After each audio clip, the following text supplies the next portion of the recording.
नमस्ते दोस्तों।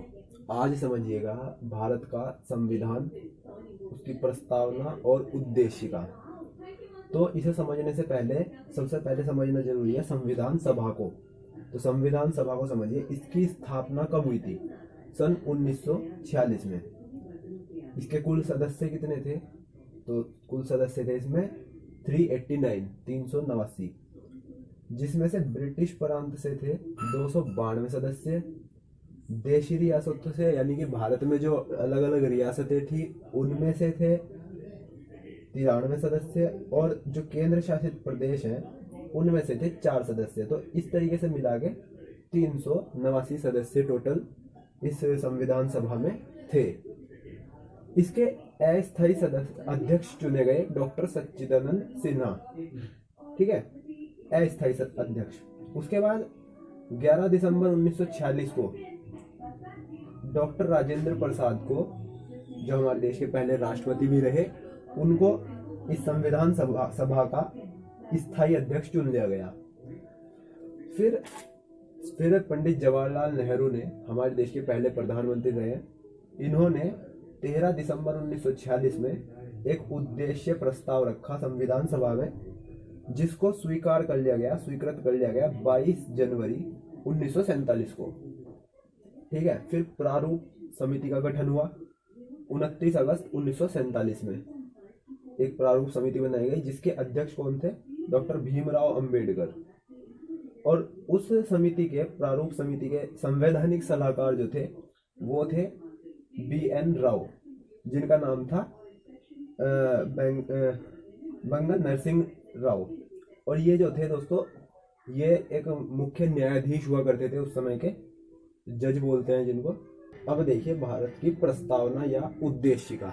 इसको प्रस्तावना और उद्देशिका भी क्यों बोलते हैं? उद्देशिका इसको इसलिए बोला जाता है कि मैंने आपको अभी पीछे बताया, जैसे कि पंडित जवाहरलाल नेहरू ने एक उद्देश्य प्रस्ताव रखा था कि भारत का संविधान जो बनाएंगे वो ऐसा ऐसा होगा, उनका उद्देश्य, उन्होंने उद्देश्य प्रस्ताव रखा। तो इसी वजह से इसको उद्देशिका भी बोला जाता है। तो मैंने वैसे पूरा लिखने की कोशिश तो की है, बहुत छोटा हो गया नीचे, थोड़ा सा देख लीजिएगा। आई होप दिख रहा होगा आपको, थोड़ा छोटा है, बोर्ड मेरा छोटा है थोड़ा, तो देख लीजिए।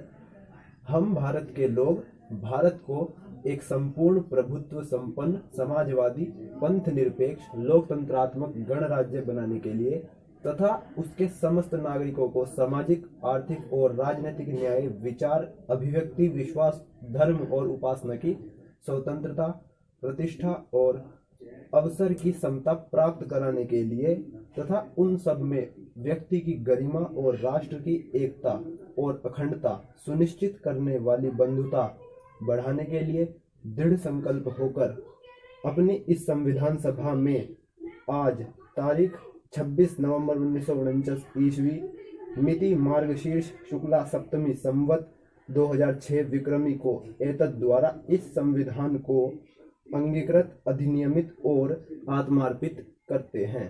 तो ये तो थी प्रस्तावना। जब भी आप भारत का संविधान बुक को पढ़ेंगे तो सबसे पहले पेज पे ही आपको प्रस्तावना या उद्देशिका दिख जाएगी।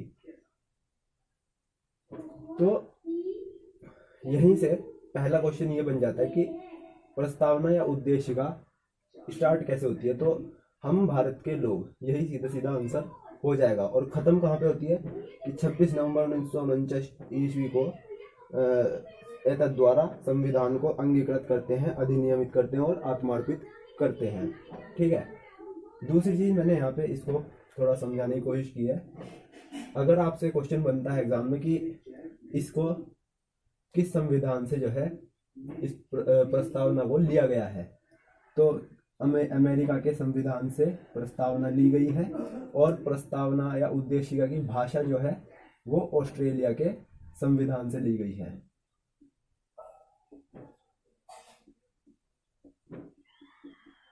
हो सके तो इसको नोट कर लीजिएगा या लिख लीजिएगा, जिससे आपको याद रह जाए। यहाँ से सीधा सीधा क्लियर हो जाता है, अमेरिका से प्रस्तावना ली गई है और ऑस्ट्रेलिया के संविधान से इस प्रस्तावना की भाषा ली गई है, संविधान की भाषा ली गई है।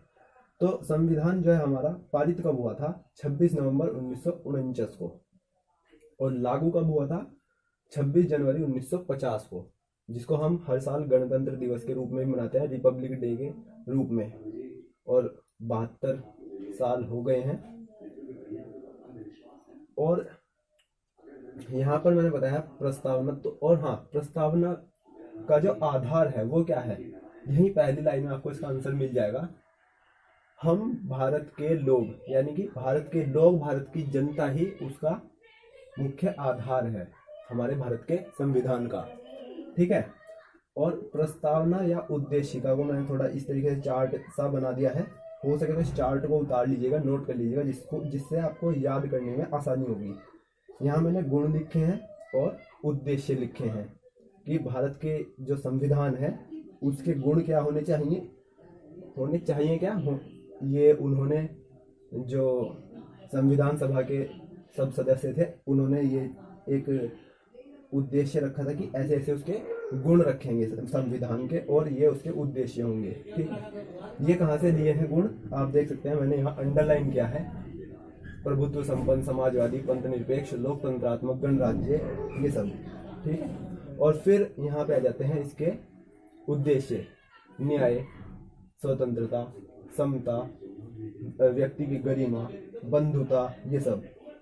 तो समझिए अब यहाँ पर संपूर्ण प्रभुत्व संपन्न का मतलब क्या है, इसका अर्थ क्या है? संपूर्ण प्रभुत्व संपन्न का अर्थ जो है यहाँ पर, जैसे कोई भी मामला हो, भारत की सुरक्षा से जुड़ा मामला हो, देश की आर्थिक संकट से जुड़ा मामला हो, या किसी भी प्रकार का कोई भी मामला हो, उस मामले में जो भी निर्णय लेने का सर्वोच्च अधिकार होगा, सर्वोच्च अधिकार वो किसके पास होगा? वो भारत की सरकार के पास, भारत की जनता ने जिस सरकार को चुना है उसी सरकार के पास होगा। कोई भी बाहरी देश या कोई भी बाहरी ताकत इसमें रोड़ा नहीं बन सकती बीच में, इसमें आके कि भाई नहीं ऐसा फैसला ले लो या ये कर लो। ऐसा कोई भी निर्णय कोई बाहरी ताकत नहीं ले सकती। जिसको भारत की जनता ने चुना है वही सरकार ले सकती है। तो एक गुण ये है हमारे भारतीय संविधान का। ठीक है। दूसरा गुण यहाँ पर आता है समाजवादी। समाजवादी का मतलब ये है कि समाज में कोई भी भेदभाव नहीं होगा कि भाई ये लड़का है, ये लड़की है, तो इसके साथ जो है समाज जो है कुछ भेदभाव कर रहा है या कोई दिक्कत है। या जैसे ट्रांसजेंडर जो होते हैं, तो उनमें क्या होता है कि अब तो फिर भी बहुत सही हो गया है, लेकिन पहले क्या होता था कि भाई ये तो समाज का हिस्सा ही नहीं है, उसको समाज का हिस्सा ही नहीं माना जाता था। तो समाजवादी हमारा भारतीय संविधान है। तो एक गुण इसका ये है।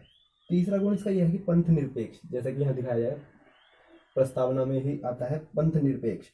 पंथ निरपेक्ष का मतलब यहाँ पे ये है कि भारत के अंदर कोई भी किसी भी धर्म को माने, उसे कोई भी रोक टोक नहीं है कि उसमें, ना ही भारत का कोई भी, भारत में जितने भी धर्म है, कोई भी धर्म जो है प्रधान नहीं हो सकता कि भाई ये हम भारत जो है ये हिंदू प्रधान देश है या मुस्लिम प्रधान देश है, ऐसा नहीं होगा। सब धर्मों को बराबर समानता दी जाएगी, सरकार सभी धर्मों को बराबर मानेगी। तो ये होता है पंथ निरपेक्ष। आयोग समझ में आ रहा होगा आपको कि पंथ निरपेक्ष है क्या।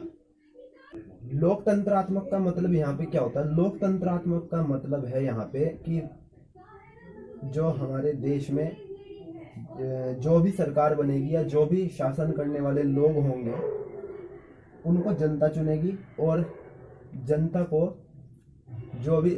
जो भी चुनाव में वोट करती है, सबके वोट का एक ही वैल्यू होगा, मतलब सबके वोट का समान वैल्यू होगा। और लोग जो है सबको बराबर अधिकार होगा अपने राजा को चुनने का।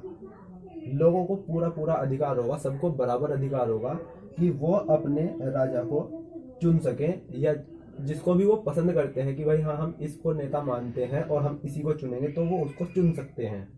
ये लोकतंत्रात्मक का मतलब हुआ। और गणराज्य और लोकतंत्रात्मक, इन दोनों का आप एक ही चीज मान सकते हो। बस फर्क थोड़ा सा ये है कि यहाँ पूरी सरकार की बात होती है, यहाँ पे शासन करने वाले एक व्यक्ति की। लोकतंत्रात्मक में बताया, लोकतंत्रात्मक ये गुण है कि लोगों को पूरी आज़ादी है अपना नेता चुनने की। और गणराज्य का मतलब ये है कि जो भी मेन लीडर होगा, जो भी शासन करने वाला होगा, जो भारत के ऊपर शासन कर रहा है, वो भारत के लोगों द्वारा चुना गया होगा, ना कि किसी राजशाही परिवार का व्यक्ति होगा।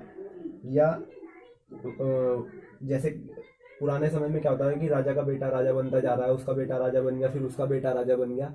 तो ऐसा नहीं होगा कि एक ही लीडर के बच्चे या उसका वंश जो है राजा बनते आए। जो लोगों के द्वारा चुना गया नेता होगा वही क्या बोलते हैं यहाँ पर, जो भी राज कर रहा होगा वो लोगों द्वारा चुना जाएगा। जैसे जैसे कि प्रधानमंत्री, देश के प्रधानमंत्री जो हैं वो क्या है, चुनाव किया गया और लोगों ने वोट डाले और लोगों ने उनको पसंद किया, तो वो इस देश के शासनकर्ता बने, वो इस देश के शासक बने। ठीक है, तो ये था गणराज्य का मतलब। दूसरी चीज, फिर यहाँ उद्देश्य आते हैं कि उद्देश्य क्या होंगे। ये तो थे गुण, भारतीय संविधान के ये गुण थे। अब आते हैं न्याय, क्या बोलते हैं, उद्देश्य पर। पहला उद्देश्य यह था कि न्याय सबके साथ बराबर होगा। सामाजिक न्याय, आर्थिक न्याय और राजनीतिक न्याय। न्याय यहाँ पर 3 प्रकार के बताए गए हैं, देखा ना, नागरिकों को, समस्त नागरिकों को सामाजिक, आर्थिक और राजनीतिक न्याय। तो सामाजिक न्याय क्या होता है, जैसे मैंने आपको बताया समाजवादी ये हमारे देश का गुण है, तो यहीं से ये एक न्याय भी आता है। जैसे होता क्या था कि ये लड़का है तो इसके साथ ज्यादा न्याय कर रहे हैं, ये लड़की है तो उसके साथ कम न्याय कर रहे हैं, या फिर कोई ट्रांसजेंडर है तो उनको तो समाज का हिस्सा ही नहीं माना जाता, तो उनका तो कोई न्याय का मतलब ही नहीं बैठता। आर्थिक न्याय क्या हो गया, आर्थिक न्याय भाई जैसे किसी के पास कोई पैसे से मजबूत है तो उसके साथ ज्यादा न्याय हो रहा है, वो पैसे वैसे खिला के अपना उसके साथ न्याय हो गया, वो कोई भी जुर्म कर दे या कुछ कर दे वो छूट गया, तो ये न्याय नहीं हुआ ना। तो आर्थिक न्याय भी बराबर होगा, चाहे वो गरीब हो, अमीर हो या कुछ भी हो। फिर राजनीतिक न्याय, तो ये 3 प्रकार के न्याय हैं। फिर दूसरा उद्देश्य इसका बताया गया है स्वतंत्रता। तो स्वतंत्रता यहाँ पर अभिव्यक्ति की स्वतंत्रता, धर्म उपासना की स्वतंत्रता और विश्वास या विचार की स्वतंत्रता। तो इसको समझिए, अभिव्यक्ति जैसे किसी व्यक्ति को कोई अपना मत देना है तो वो अपने मत को अभिव्यक्त करे, किसी भी तरीके से करे, इस चीज की स्वतंत्रता। यानी कि जैसे मेरे को मान लो अभी जैसे चुनाव आने वाला है तो मेरे को वोट ही डालना है, तो मैं उस चीज को अभिव्यक्त करूं या ना करूं, किसी के सामने बताऊं या ना बताऊं, ये मेरे को स्वतंत्रता है इस चीज की। तो ये हुई अभिव्यक्ति की स्वतंत्रता। और धर्म उपासना, कोई भी किसी भी धर्म को माने, किसी भी धर्म में परिवर्तित हो जाए, किसी भी धर्म से अपना नाता रखे या कुछ भी है, तो ये हुई धर्म उपासना की स्वतंत्रता। या फिर कोई भी व्यक्ति किसी भी चीज को मान रहा है तो उसकी उपासना कर रहा है, तो इसकी स्वतंत्रता उसको पूरी पूरी है, ये धर्म उपासना की स्वतंत्रता हुई। विचार, कोई किसी भी तरीके का विचार अपने मन में ला सकता है, किसी भी तरीके का विचार व्यक्त कर सकता है, कुछ भी सोच सकता है, तो इस चीज की भी स्वतंत्रता है। फिर एक उद्देश्य ये था इसका कि समता, हर व्यक्ति को समान रखा जाएगा कि भाई कोई व्यक्ति छोटा या बड़ा नहीं होगा, उसको छोटा या बड़ा नहीं माना जाएगा, सब लोग समान होंगे। भाई ये नहीं है कि इसके पास ज्यादा पैसा है तो वो बहुत बड़ा है, उसके पास कम है वो गरीब है तो वो छोटा है, ये नहीं होगा। तो ये सब समानताएं, समता का एक उद्देश्य इसमें रखा गया था। गरिमा, कोई व्यक्ति किसी भी चीज की गरिमा को खंडित ना करे, कोई अपनी गरिमा को बनाए रखे। जैसे कोई डॉक्टर है तो अब वो डॉक्टर पैसे के चक्कर में आके और कुछ भी गलत काम करने स्टार्ट कर दे, जैसे गर्भपात वगैरह, ऐसे ये सब जुर्म है, तो ये सब करवाते हैं ना। तो एक डॉक्टर अपनी गरिमा को खत्म ना करे, गरिमा को बनाए रखे, तो ये गरिमा का भी एक उद्देश्य इसमें रखा गया। फिर आती है बंधुता। बंधुता यानी कि देश में जितने भी लोग हैं सब आपस में मिलकर ऐसे रहें कि जैसे वो एक परिवार में रह रहे हों, है ना। एक जो देश है वो पूरा का पूरा एक परिवार जैसा हो, सब नागरिक एक दूसरे को अपने से कोई किसी को कम ना समझे, अपने से कोई किसी को ज़्यादा ना समझे। जैसे बहुत बहुत से पैसे वाले लोग होते तो वो कम पैसे वाले गरीब आदमी को क्या सोचते हैं, जो छोटा है, तो वो बंधुता बनाए रखें, यानी कि आपस में भाईचारा या मेल मिलाप रखें। ये नहीं कि भाई ये तो छोटा है या ये बड़ा है, ऐसी कोई बंधुता नहीं होगी। एक ये भी इसका उद्देश्य रखा गया। तो आई होप कि आप सभी को ये टॉपिक जो है भारतीय संविधान की प्रस्तावना या उद्देशिका समझ में आया होगा। कोशिश मैंने पूरी की है, और ये एक मैंने यहाँ पे चार्ट बनाने की कोशिश की।